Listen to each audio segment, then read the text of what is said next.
தமிழகத்தில் தூத்துக்குடி கடற்கரை பகுதி இயற்கையாகவே துறைமுகம் அமைப்பதற்கான சாத்தியக்கூறுகள் இருந்ததால் நேரு பிரதமராக இருந்த காலகட்டத்தில் வர்த்தக துறைமுகமாக மாற்றப்பட்டது.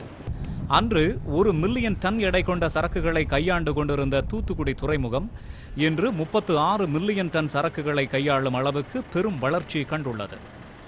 சிறப்பான உட்கட்டமைப்பு வசதியால் இங்கு தற்போது மொத்தம் 7 சரக்கு கையாளும் தளங்கள் உள்ளன. அதோடு சரக்கு பெட்டக தளங்கள், நிலக்கரி இறக்குமதிக்கான தளம், எண்ணெய் பொருட்களுக்கான தளம் என சிறப்பாக இயங்கி வருகிறது இந்த துறைமுகம். இந்தியாவின் 10வது பெரிய துறைமுகமாக உருவெடுத்துள்ள தூத்துக்குடி துறைமுகத்தின் அபார வளர்ச்சியால் முதலீடுகள் குவிந்து ஸ்பிக் நிறுவனம், ஸ்டெர்லைட் தொழிற்சாலை உள்ளிட்ட ஆலைகள் தொடங்கப்பட்டன.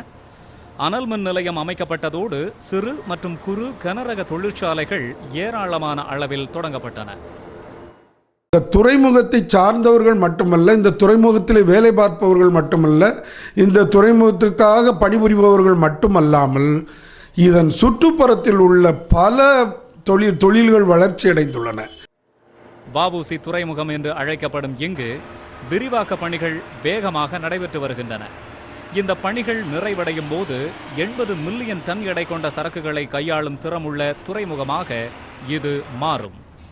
சரக்கு கப்பல்கள் வருவதற்கான கடல் ஆழம் இங்கு தற்போது 12.8 மீட்டராக உள்ளது. இதனை 14 மீட்டராக ஆழப்படுத்தினால் தாய் கப்பல்கள் எனப்படும் பெரிய கப்பல்கள் இங்கு வந்து செல்லும். இதனால் வர்த்தகம் பெருகி நாட்டின் பொருளாதாரமும் வளர்ச்சி காணும் என்கிறார் இந்திய வர்த்தக சங்க நிர்வாகி வேல் சங்கர்.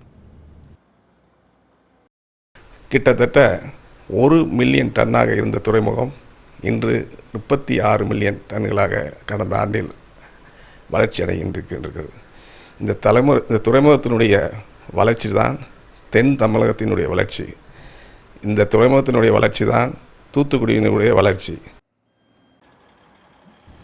இப்போது விரைவில் அமையவுள்ள குளச்சல் துறைமுகத்தையும் தூத்துக்குடி துறைமுகத்தையும் ஒப்பிட்டு பார்க்கலாம். தூத்துக்குடி துறைமுகம் உருவாவதற்கு பல கிராமங்கள் காலி செய்யப்பட வேண்டி இருந்தது.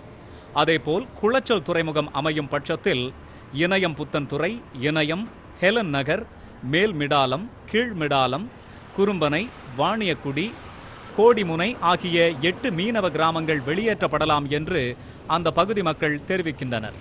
தூத்துக்குடி துறைமுகத்தில் 7 சரக்கு கையாளும் தளங்கள் உள்ளன.